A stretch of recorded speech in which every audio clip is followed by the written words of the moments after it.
Good afternoon to all of those who are joining us. My name is Becky Robinson and I'm with Henna Inam. And I mentioned that I am calling in today from the Villages, Florida, and Henna from Atlanta, Georgia. And I already have heard from one person who's calling in from Oakland on their sofa, someone in California, Connecticut, Canada, Phoenix, someone from Boston, Massachusetts who's hearing me clearly, a few from Canada, someone from Switzerland, North Carolina. We're so happy to have all of you with us from around the world. Hello to Seattle, Washington, Long Beach, California, Houston, where Garth is waiting on the storm. And Garth, we hope that you'll be safe and happy today. I'm so excited to learn with Henna Inam. I'd like to take a moment just to mention one more thing before we get started. Quite often I'll have a question from you. Will we have a recording and will we have slides? The answer to the first is yes, we will have a recording and we will be sharing that in some follow-up after this event. For the slides, Henna will create an abbreviated version of the slides to highlight some key points, and we will send those with the follow-up materials. So hopefully we've covered all of the housekeeping items, and I want to just take a moment to share with you a little bit about Henna. Henna is a sought-after speaker, a successful author, and the CEO of Transformational Leadership, Inc. Her unique workshops, tools, and online community help managers create innovative, engaged teams that drive measurable results. Henna and her global partners work with Fortune 500 companies to deliver executive coaching, leadership development, and team workshops. And her clients have included Coca-Cola, Google, Johnson & Johnson, CNN, and Bank of America. Prior to starting her own company, Henna worked for 20 years at Procter & Gamble and Novartis, and she has lived or worked across North America, Europe, Asia, and Africa. I'm so excited for all of you to hear a bit more about Henna's backstory, and I also want to mention that she is also the author of a brand new book, Wired for Authenticity. Henna, welcome. Thank you, Becky. It's actually wonderful to hear that there are people from, gosh, like all over the world and all across the U.S. And I'm really excited to be sharing this message and really like connecting with all of you. So this is cool. Great. So are you ready to jump into the content today? Is that you're asking me? Yes, let's go. I've been ready. Perfect. Great. So is this like you officially turning this over to me? I am officially turning it over to you. I've turned off my camera Awesome. and you are on the center stage. Awesome. Wonderful. Well, I am really excited to be with everybody today. And thank you for that wonderful, wonderful introduction. As I was hearing Becky do the introduction, I was like, wow, that person sounds really impressive.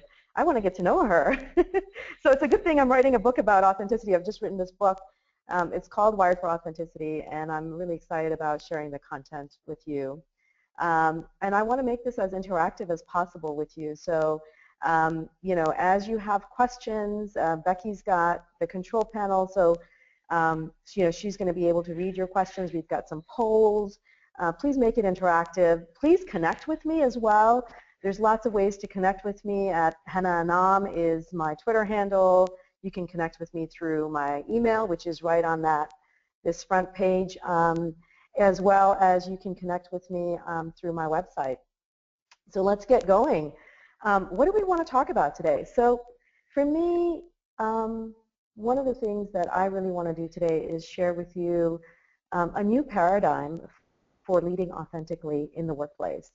And that is to be both trusted in workplaces today, and there's lots of research and data that suggests that our trust levels have really eroded over time, and also be agile in a workplace that's constantly changing. I want to share with you the 7 practices of authenticity, which I believe really create tremendous personal power and influence as a new and more inspired way to lead in organizations of today. And then I also want to share with you how to be inspired yourself by connecting within your authentic self, and so you can lead both yourself and others in a much more inspired way. So one of the things that became very clear to me, both in my own experience in corporate America. I spent 20 years there, as well as in my, it's been about 5 years since I launched my leadership development company and working with leaders globally. There's a lot of questions that people have, and if you've seen any of the engagement data, you know that a huge, significant percentage of our leaders in our organizations are pretty disengaged. And the reason my belief is that we're disengaged is because we're not connected to ourselves, our own authenticity, and we're not connected to authentically to the people that we work with and that we lead. And these are the questions and challenges often that show up in when I talk with my executive coaching clients, when I do my workshops and speaking. A lot of people come up and talk to me about these kinds of questions. They talk about the fact that they need to restructure their organizations. They feel bad about letting good people go. Where do their personal values fit in? A lot of them talk about the fact that, you know, I can't really express my point of view because I'm not sure if it'll be accepted, particularly in a high change environment. They feel like they need to be what we call politically correct and agree with their boss or other stakeholders in the organization. Some people feel like they want to succeed, but feel like they have to give up too much of who they really are. They need to put on, sort of fit in the box or the mold of the corporate environment or other environment that they work in. And a lot of them come to me with the sense of how can they be fully fulfilled in the work that they do and support their family, because a lot of times they feel like the career path that they've chosen helps them make money, but doesn't help them be fulfilled. And some of that, actually, the latter part, is part of my own story, and I'll share a little bit of that with you as well today. So let's start, actually, by sharing with you a bit about, and my screen is frozen here. I'm going to try to see if I can, oh, there you go. Let's do a poll. So I'm curious about you now, and I'm curious about why authenticity specifically. I'm so excited that you made time from your schedule today. Why is authenticity important to you? What's intriguing to you about it? And so if you'll just take a quick poll here and let us know why authenticity is important to you, and if the first four answers don't connect with you, then type in your own. And maybe you can read out from the poll results for us, Becky. I will. I'm going to launch that poll for you. What's important for you? Select one. I want to feel more inspired in my work and life. I want greater personal, powerful, and power and influence. I want to learn how to be a better leader, but don't know how. A disconnect between who I am and how I show up at work. And for other, please use the chat window or the question panel. So I am seeing quite a few of those come through. And I will take a look at the question panel as well. Hold on just 1 second here. I've got a lot of moving parts. It looks like Andy is saying, as an introvert in an extroverted world, it can be hard to be authentic. Burke says he's working with major companies on making sure their internal culture is authentic with their external brand. So that's a bit of a different perspective. Oh, I love that. Bert, please connect with me. I want to talk to you more about what you're doing in that area. And Andy, I am totally an introvert myself. So I'm curious about your perspective. I'm going to give people a few more seconds. Burke says, yes, he will connect with you. We've had about 70% of the people answer the poll, so thank you for that. Cindy says she's highly inspired in life, but finds inspiration difficult at work because she works in a very political environment with a great deal of disengagement, and would like to be able to be more authentic on the job. Wow, we have lots of comments coming through. Please email me, Cindy, because I do want to connect with you. I think that what you just talked about really resonates a lot with people. So please, I really do want to invite you, if you have specific authenticity challenges, to email me, because what I'm wanting to do is actually create a whole blog series around specific authenticity challenges that people are faced with, and talk about that, because I believe that if you're faced with it, I think there's a lot of other people that are faced with it, and your sharing will actually help them in a huge way. So please email me, Henna@transformleaders.tv, and share with me your specific authenticity challenge. Awesome. So we have several other comments, Henna, but what I'm going to do right now is close the poll and show everyone the results. And here's what we have. We have 40% of people who want to feel more inspired in work and life. 32% are saying they want greater personal power and influence. Um, and 12%, which is the third largest, feel a disconnect between who they are and how they show up at work. Don is Right. mentioning just in one comment quickly to share that authenticity and honesty are intertwined and they're foundational in a culture of trust. Yes, absolutely, Don. I totally agree with you there. Awesome. Well, thank you so much for participating in that poll. And there's a way, Becky, that we can save those poll results, right? Correct. I'll have these comments available to you after the event. And Henna, also I closed the poll, and so you need to show your slides again. We seem to have lost those in the transition. Oh, show my screen. Okay, let's do that. Indeed. We are going to go back to that. While you're doing that, Penny mentions that she has a non-obvious physical disability, which makes it difficult for her to be completely authentic at work. Hmm. And Hmm. Robert mentioned that he's looking for greater engagement with the people he works with and for. Mm, So I thanks, love those. So thanks to all who are please sharing. send me an email. I would love to share your story, and really want to invite each and every one of you. One of the things that I'm doing is creating a movement for greater authenticity and really connecting people like yourselves who want greater authenticity at work, who actually suffer from lack of authenticity at work. And I'll show some data later on about that. Please connect with me, email me, because I want to share your stories. And because I do think that these stories will resonate, these individual stories will resonate with people around me. Can you see my screen yet or not? No, I'm not seeing it, Henna. I'm so sorry about that. Hopefully you'll be able Um, to go. Now we can see it. Perfect. okay, good. Perfect. Thanks. All right, so now what I want to do is share a little bit about my own authenticity journey and story quickly with you. This is me with my dad, and my dad is really my leadership hero. I think, looks like I might have been 2 here or 3, um, and one of the things that I want to share with you is one of my favorite memories of me with my dad when I was young, and I'm sharing the story with you as a way for each of us to reflect upon when we were young, what our aspirations were as a child, in who and what we wanted to become when we grew up. Because our youngest yearnings, I believe, are a great clue into our own authenticity before the world has the opportunity to really shape us into who they think we ought to be. And so one of my favorite memories as a child, ironically, was this was in Pakistan, and our country was at war with its neighbor. And I remember our home had these huge windows. You can see some of these windows in the background, had these huge windows.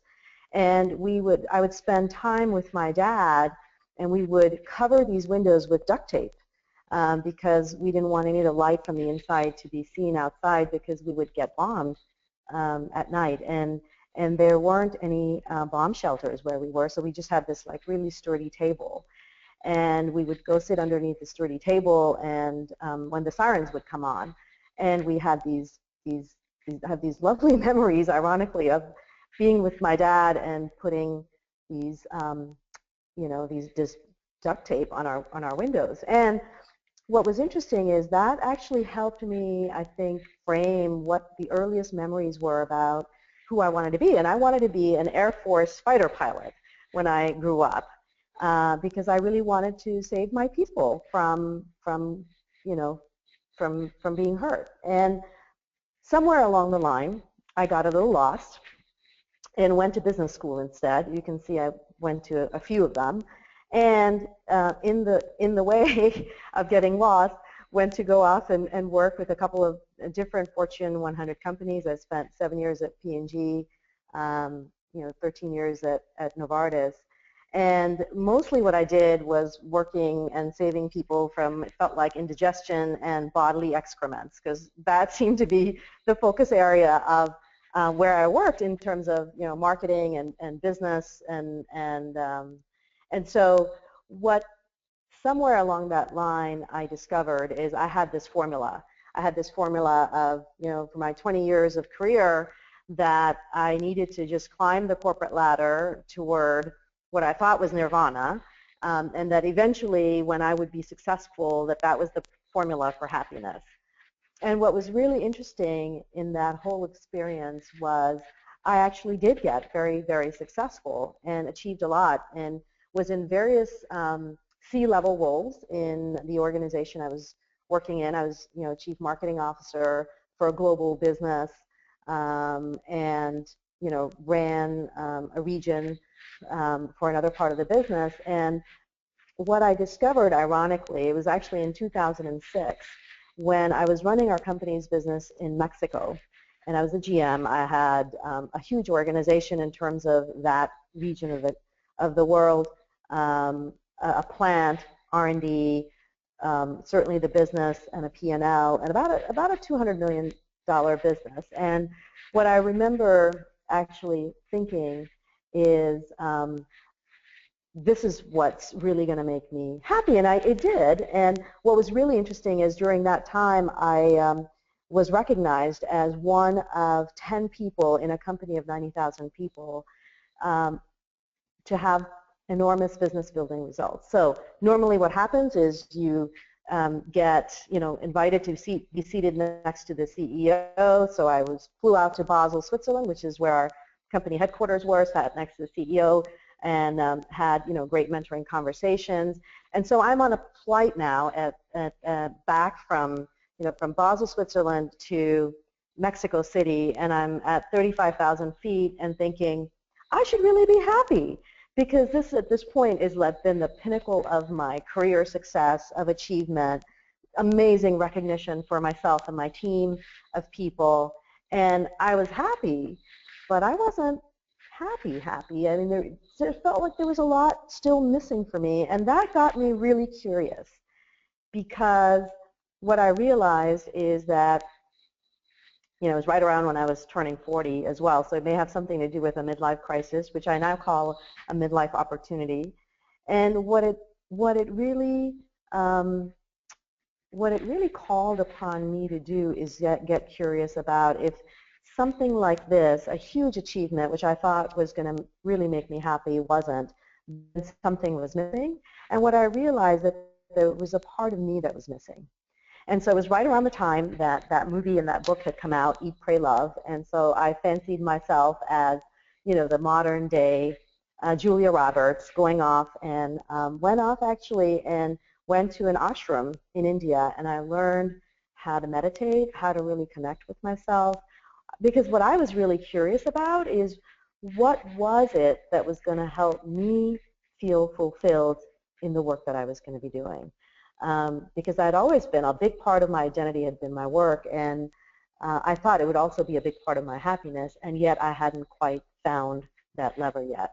And what I discovered, I learned a beautiful mindfulness practice. I learned and connected, more deeply in those 20 days at the ashram with myself than I probably ever had.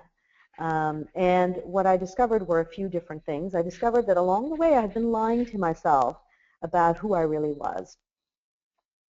What I discovered is that within us, each of us, there is an authentic self, which I call, and I write about in the book, I call that the intelligence that is at the source of who we really are. It is incredibly creative. It is incredibly wise. It is a part of ourselves that really knows us.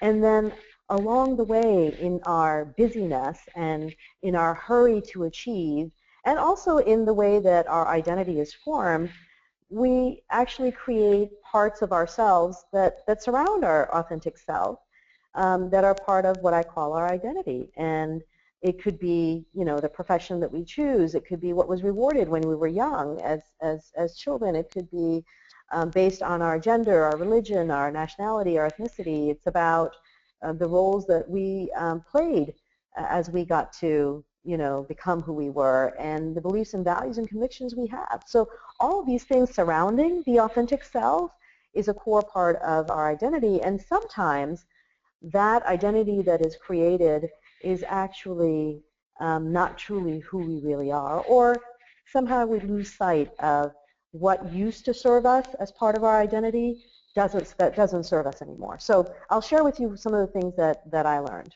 So what I learned is, having a Wharton MBA, I thought that any Wharton MBA who was self-respecting would completely, be into reading the Wall Street Journal every day and being up on sort of the financial news. And what I recognized about myself is that actually I would much prefer to read these, what I call these fluffy, in that moment, I call these fluffy personal growth books.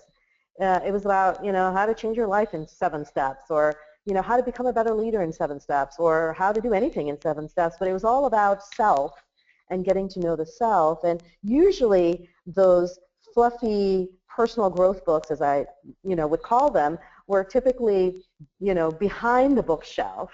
And they were not in full display because it was my corporate finance books that were in full display. And so there was a part of me that yearned for greater authenticity, yearned to know about myself, but I was ashamed of it because I had fancied myself as this, created an identity for myself as this sort of heart-driving corporate finance executive.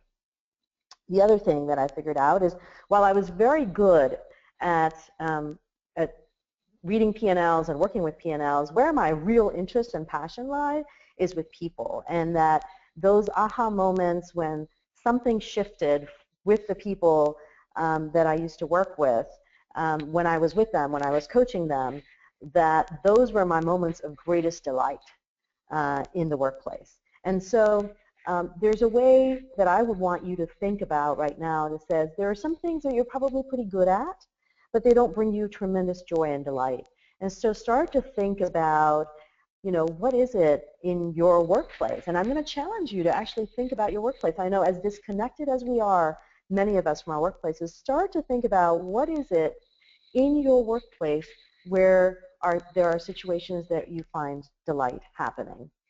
And then I found myself spending a lot of time in board meetings and creating PowerPoint presentations and presenting, where I really loved to spend my time was with my team and customers. And so I was finding that there was increasingly, as I was getting further and further ahead and up the organizational ladder, that there was increasingly a disconnect between who I was becoming and discovering about myself and what the role called for or demanded.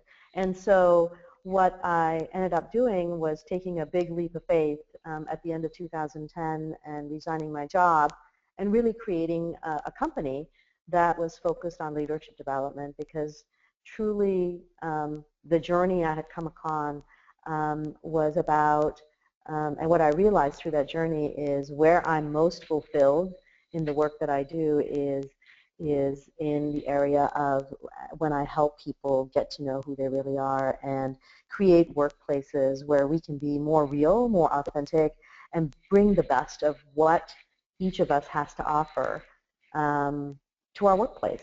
And that's what creates environments of great engagement, of great innovation, of great creativity, where people's energy is totally unleashed in that work. And that's my passion, and that's the reason why I am really seeking your help and seeking your engagement in creating a movement for greater authenticity in our workplaces. So there's a lot of data. We've seen it. Many of us have been exposed to it. Only 30% of people are actually engaged in workplaces. This is Gallup data. Actually, you can see 70% are not engaged. And in fact, there's 20% that are actively disengaged. These are the people that are so disengaged that they create a bad environment for others to be around as well. So there is tremendous information, obviously, that also suggests that that engagement is hugely linked to results. And so our personal engagement not only impacts us individually, but also impacts the collective in terms of the results that organizations can drive. And you can see that top quartile versus bottom quartile across a whole bunch of countries and industries, that there is significant impact that engagement has on organization results. So coming back full circle to the dream of this idea of really saving the people, I believe my dream is still alive around saving the people, and where I find that the greatest expression of that dream is right now is this idea of really helping people not be zombies, show up to work with a ton of energy, with a ton of enthusiasm, with all of the passion that they have to bring to their workplace, because I believe that's what creates the changes in the workplace as well as in the planet that we really need. We need people who are inspired to help us move things forward and solve the toughest issues that we have on our planet. And it's all about what is the toughest issue that myself, that I am most inspired to solve, and what is the area of inspiration where I can have the greatest impact, that inspires me to have the greatest impact on the people around me. So I want to share now some of the data that, as I got into writing the book, I know that many of us know about lie detectors, right? So I want to talk to you about the neuroscience. Lie detectors are actually the reason why lie detectors work is because we know that our body experiences symptoms of stress. And so there are these nodes that are attached to different parts of our body, and they can detect minute levels of changes in our heart rate, our stress levels, our perspiration. And so there is something about the human body and how we are designed that actually experiences stress when we lie. Our bodies are actually wired for authenticity. Our bodies are wired to tell the truth. And there's all this new information that's coming out. Many of you may have heard of mirror neurons. They are a part of our brain. So anybody who is a human has mirror neurons in their brain.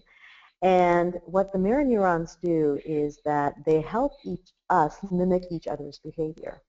And the reason why this is so important in the area of authenticity and in the area of creating cultures and in the area of leadership is because our own authenticity, our own ability to be real, connected with ourselves and connected with each other in a much more authentic way, actually shifts the environment, shifts the culture in which we operate. So mirror neurons are what exist in our brains that cause us to mimic each other's behavior. And the picture I have on the slide here is a bunch of people yawning. So you've all experienced what happens when one person yawns.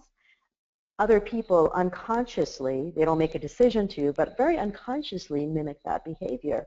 Or you've often heard of when you are in situations where there are riots that are happening, this anger that gets translated in a very unconscious way to one another. So human beings have emotions that are highly, highly contagious. And so the goal here is for us to know that when I shift into authenticity, with being authentic myself, that it actually can create an incredible shift in other people. And by the same token, that when other people are being authentic or inauthentic, that also creates a shift in us. So we're incredibly connected to each other as human beings. And the final piece on the slide, I want to show you the vagus nerve. And some of the research that's coming out is that when we create authentic connection with one another, when we are truly able to let our guard down, be connected to our own authentic selves, and also connect authentically with other people in the workplace, that actually improves our health. It improves what is known as the vagal tone. The vagus nerve connects our brain down into our guts. And what it does is it improves our immune system, it improves our cardiovascular health. And so imagine a world where more than the company, health plan, or more than, the gym, that if we can just create environments where we can be authentic with one another, and imagine the impact of that on our health as individuals, the health of the people that we work with, as well as the health and well-being of the overall culture and environment that we're in. Imagine the money that it would save in billions of dollars, and imagine the discretionary energy that would be unleashed if we can get to that place. And so that is my personal dream in terms of what I want to create, and I would love your help and support in being able to do that. So this is the book, and I really would like for your commitment to join me in that movement around creating greater authenticity in the workplace. What I want to do now is shift a little bit and have you think about what is your personal leadership challenge, because what I want to challenge you with in this webinar is to bring a challenge that is, that is very real to you, that is very present for you right now, and bring that. And I want to challenge us to create a community here where we can help you solve your leadership challenge, and that through this webinar, hopefully, you can bring some new insight to the challenge. So let's do a quick poll. What is the leadership challenge that you are most, that most challenges you? And Henna, I have launched the poll. What is your greatest leadership challenge? I want to have more leadership influence. I don't know how. I want to get promoted / be more successful in my career. I want to pursue a career path or work that inspires me, or some other leadership challenge. And please feel free to use your question panel to share with us about that. I look forward to seeing your comments, and we already have some responses coming in via the poll. So we're going to give folks just a few more minutes. And those of you who have said other, and there are several, would love to hear from you. I would love to hear. Yeah, Becky, if you can read those out, I that will, would be wonderful. absolutely. So Tana is saying that she wants to be who she truly knows she is. Michelle poses a question: how to work authentically in a traditional command and control environment. Burke I is get saying that. he'd like to be able to inspire his team to be more passionate about what they're trying to accomplish. Jeff is wondering about inspiring others to be actively engaged and achieve their highest potential. Marie says a challenge: how to manage those with disengaged or counterproductive mindsets. We have about 70% of our attendees who have answered the poll. I'm going to give a couple more seconds. Heidi says her leadership challenge as a coach is to move to a higher level.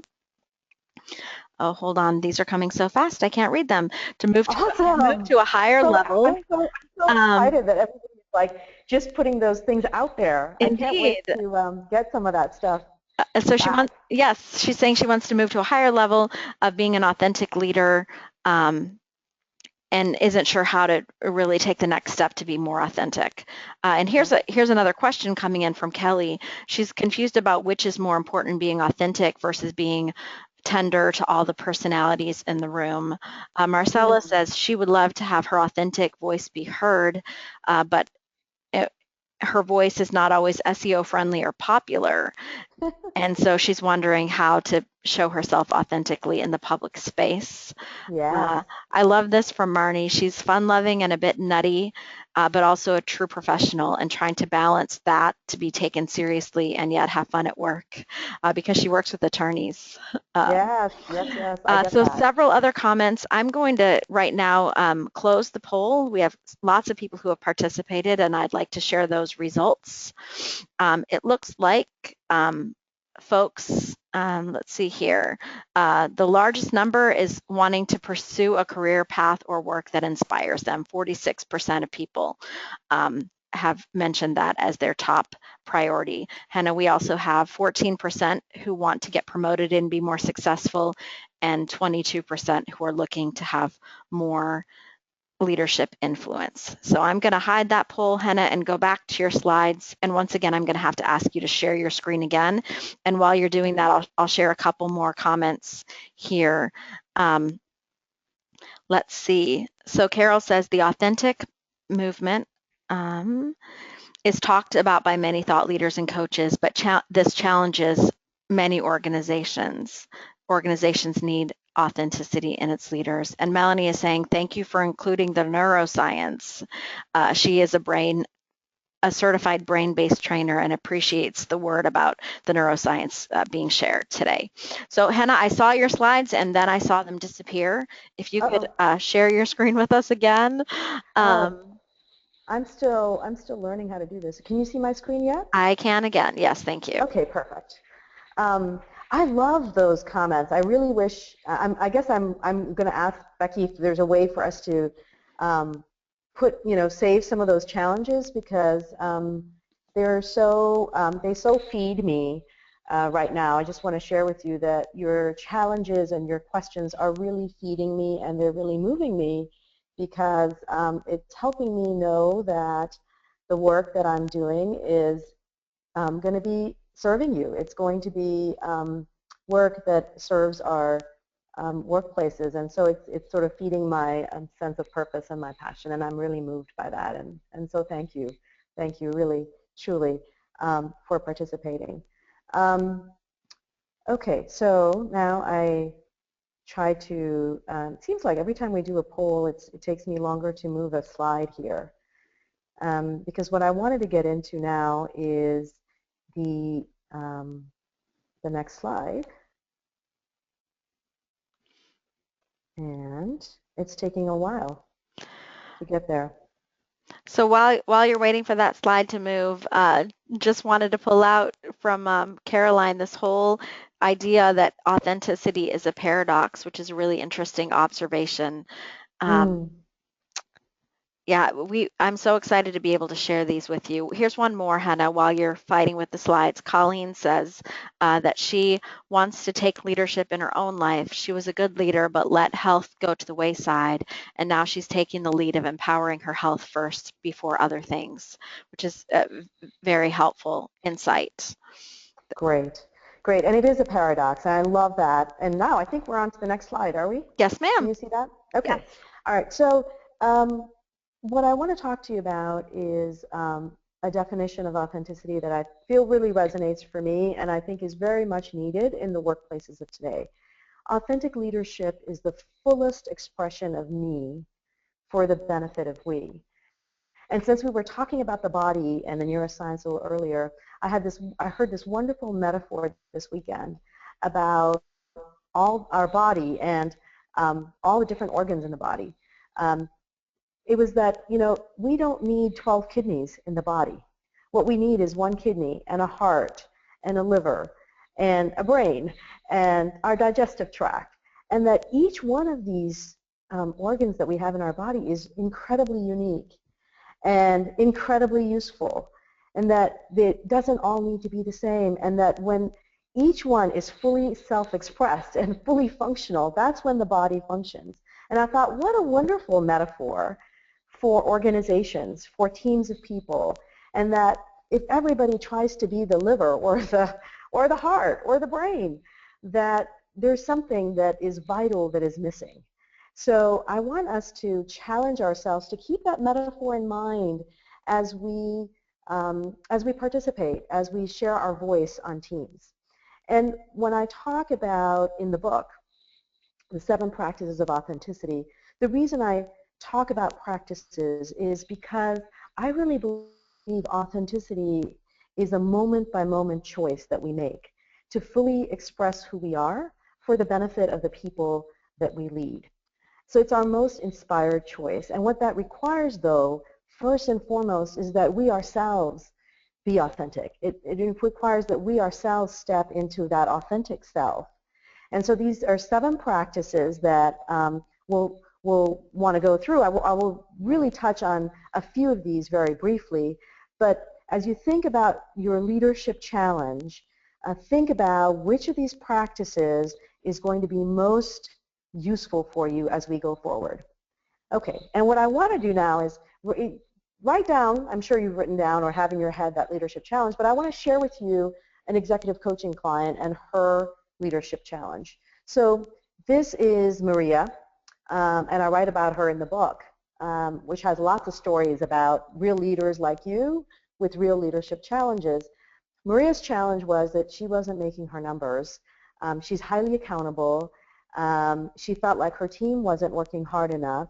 She's tried everything to motivate them, and they're just not being accountable. And so she came to me with that, how do I get them to really, how do I get to have greater power in this situation? And she didn't want hierarchical power. She wanted to use her personal power to truly motivate them. So what does she do? And the first practice I want us to get into is the practice of what I call befriending your body. And befriending our body is about truly being in our body, because our mind is so open to being brainwashed by ourselves, by others, by society's notions of what should be right or wrong, that our body, when we actually step into our body and into our authentic selves, that there is a way that we can truly be connected to ourselves. And so what I'd like for us to do right now is I want to show you a very quick practice of connecting with yourself. What I'd like for you to do is actually take a deep breath. If you're in a place where you can close your eyes, please close your eyes. And breathe from your belly, because our belly breath is the one that actually serves our ability to be able to be truly relaxed. Most of us breathe from a very shallow place, which is what creates stress and kind of helps us retain stress. But if we can breathe from our bellies, that's what actually helps calm ourselves down and step into a much more authentic place. So take a very deep breath, and if you can close your eyes, you can close your eyes, and just breathe from your belly and count up to 7 as you breathe. Hold, and then count down to 7. So let's do this together. You ready, Becky? Becky's Yes, I'm ready. ready. I was muted. I was. So Becky's already breathing. Okay, so let's count up together to 7. Close our eyes. 1, 2, 3, 4, 5, 6, 7. Hold, and then count down. 2, 3, 4, 5, 6, 7. And one technique I want to tell you is to, if you take your hands and cross them and just put them right here at your heart, right here, right in the center on your chest. There's a lot of now research about the body that says that when you do this, and by the way, you can do this in meetings too without it being hugely obvious. When you do this, it actually helps that connection with your hand on your heart. It actually helps you become more present, get out of your head, get out of the fear and fear-based stories that your head is telling you, and be more connected to your more authentic self. So I just invite you to think about now, in this leadership challenge that you're faced with, where are opportunities for you to be more deeply connected to your authentic self throughout the day, to really take the time when you are stressed out, when you're not thinking clearly, when you're acting perhaps in ways that create behaviors that are not emotionally intelligent, that you might regret later, to just take the time, take the 60 seconds to connect. And there is research that suggests that when you do this, it actually helps you calm yourself down. The combination of this and breath actually helps you calm yourself down. So what we did is, when Maria was on this, tirade around, I can't do this, I don't know what to do, we actually first worked to help her connect more with her authentic self so that she could be in a calmer place, so that her brain could actually think more clearly and not be in this fear, stressful place that we often reside in today's workplaces. I also want to point you to some research that suggests that your body actually helps you change your mind. And many of you may be familiar with research by Amy Cuddy. She's a Harvard researcher who's done a wonderful TED Talk. If you're not, just jot that name down and look at her TED Talk. It's fantastic. because it tells us that when we connect with our body, that when we actually use our body, we can actually leverage our body to help us change our mind, to change our state of presence, to change the way that we're actually thinking and being effective in the workplace. So I invite you to look into that research, and it's also all there in my book as well. So the second practice is about knowing yourself as you evolve, because we all know that who we are on a moment-to-moment basis is not the same person. And it helps us be agile to changes. And one of the things that I want to talk to you about is to constantly ask yourself a question: who am I being right now? Because who we are is not fixed. And in fact, that we have lots of different states of mind, and at different points in time during the day, and particularly with regard to this leadership challenge that you're faced with, ask yourself, as you're thinking about this leadership challenge, who is in charge? Who is the person that is stuck? And related to that, I want to tell you about this concept that I write about in the book. It's about this notion of saboteurs. A lot of times in a lot of my executive coaching work, we are often stopped from achieving our goals, from being effective, from being inspired, not by people outside of ourselves, but the saboteurs that live rent-free right here in our heads. And these are thought patterns that we have. And one of the things that I encourage you to do as you read the book is to actually discover who are the saboteurs. So part of staying curious as a practice is for you to understand who are the general saboteurs that really show up for you. For me, I'll tell you, the ones that show up are the high achiever saboteur. So it's the person that's constantly driving to get to the next goal, to the next achievement, which is what got me sort of up the corporate ladder. So in some ways, they do serve us, and yet they keep us in this fear mode that unless we are achieving, for me, it's like unless I'm achieving something or doing something, that I actually have very little self-worth. And so this is the lie of the saboteur, the high achiever saboteur for me. And it's really helpful for you to get curious about who are the saboteurs that prevent you, that are actually standing in the way of you achieving the leadership challenge or the leadership goals that you have in the workplace. So stay curious about that. And what I write about in the book that is so important and that has worked so well for my coaching clients is to find other thought patterns that are different from the saboteurs, what I call them my allies. These are thought patterns that we actually create and we experiment with.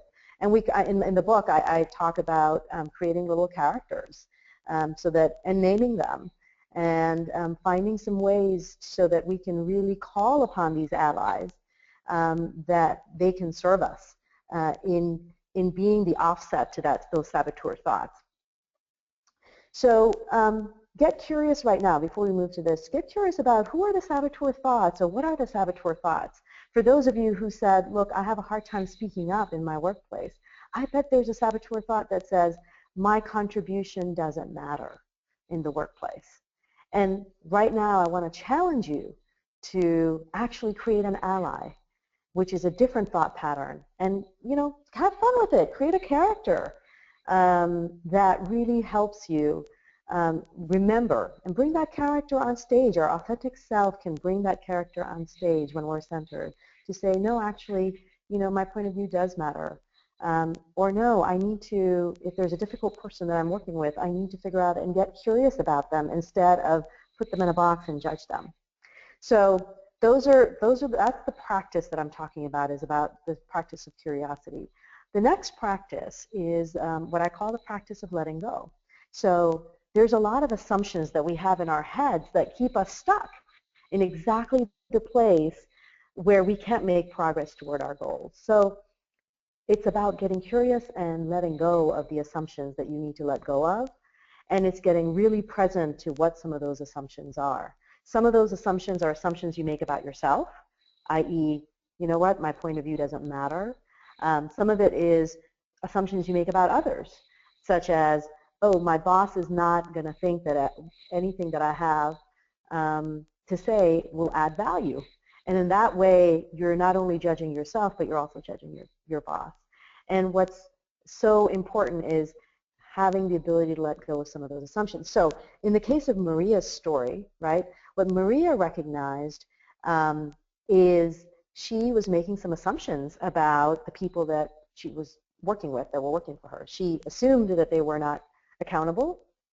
She also assumed, in terms of assumptions about herself, she also assumed that what she had tried was all there was to be tried and that there wasn't anything else in her leadership toolkit. So we needed her to let go, to make those assumptions really transparent, and then for her to let go of those assumptions.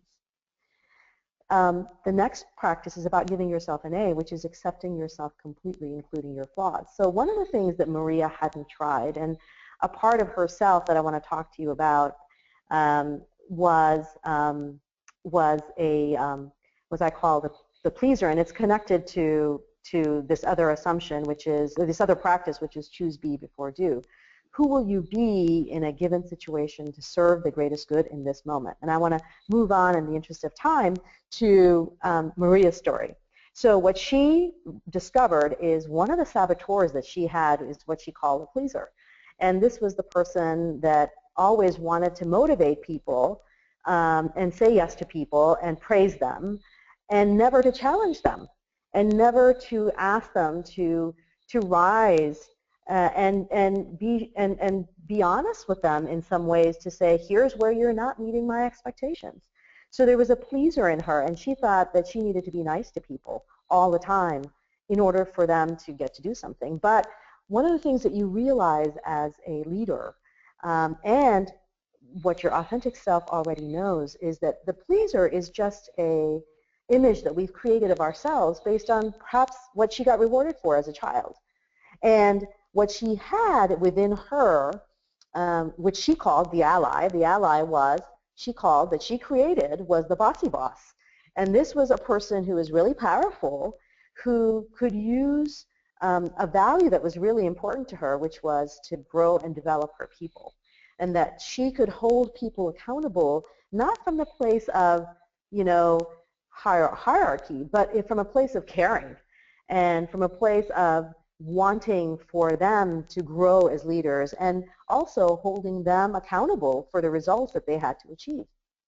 So this idea of saboteur versus ally becomes really important in us stepping into our authentic selves and letting our authentic self decide, in this situation, what is the part of me that is most vital, that will best serve the situation, but is also coming from a part of me that truly wants to serve the people, and in not coming from a place of fear, which is where the pleaser was coming from for Maria. So I want to move on and share with you a bit of Maria's leadership lessons.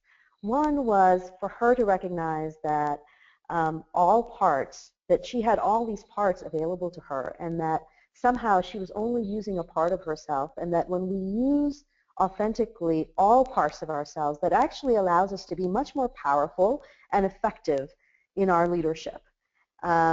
What she learned from that experience is that when she was willing to experiment and stretch, and actually, instead of praising her people, I might add falsely, that if she was actually instead able to give them really honest feedback, to say, you're not meeting my expectations, you're not making the numbers here, I believe you can, I want to help you get there, go do it. And that when she was willing to actually stretch herself, that shifted everything for the people. When we shift our own being and behavior, what she realized that others shifted. And through holding other people more accountable, letting go of the judgment that she had about herself and others, that she was actually able to be much more effective, and she was able to get the people to stand up and do the work that really was going to help them learn and grow as leaders. So the key here is that your being, choosing who you're going to be from a place of authenticity is what's really, really important. So I'm going to skip the next poll, Becky, since we're running late. I just want to invite everybody to join our Authenticity at Work movement. Please sign up for the blog, connect with me, send me an email. I would love to hear from you. I'd love nothing than to get like 50 emails from this webinar, or if you're hearing the webinar afterwards, I'd love to hear from you, and I promise to get back to you because I do believe that your very real challenges and the case studies that you bring up can really help us create something very powerful. Please help me spread the message. There's a wonderful authenticity assessment on the website at wiredforouthenticity.com. If you want to take that and learn about where your own authenticity challenges might be, please do that. I just really look forward to staying connected with you, and I turn this back over to you now, Becky. Thanks so much. So I appreciate everyone and your participation, and we have had several questions come in. I did put in the chat window again Henna's email address, henna@transformleaders.tv. I also included my email address, becky@weavinginfluence.com. We would love to hear from you, and I also want to encourage you, if you found value in this event today, and from the comments I can tell that all of you have, I would encourage you to go today to wiredforouthenticity.com. You can read a sample of Henna's book. You can find links to buy the book, and you can find easy ways to share the message of authenticity via social media. So we invite you to do all of those things, and I'll be back in your inboxes later this afternoon with follow-up and more information. So thanks so much to all of you for being a part of this event today. And thanks to you, And Henna. please, please join the Authenticity at Work movement. Email me because we're looking for advocates. We're looking for advocates from around the world who are willing to stand up and say, I want to be part of this movement and help make our workplaces more authentic. So Thanks so thank you. I much, really Henna. appreciate it. Have a great Thank you. afternoon, everyone.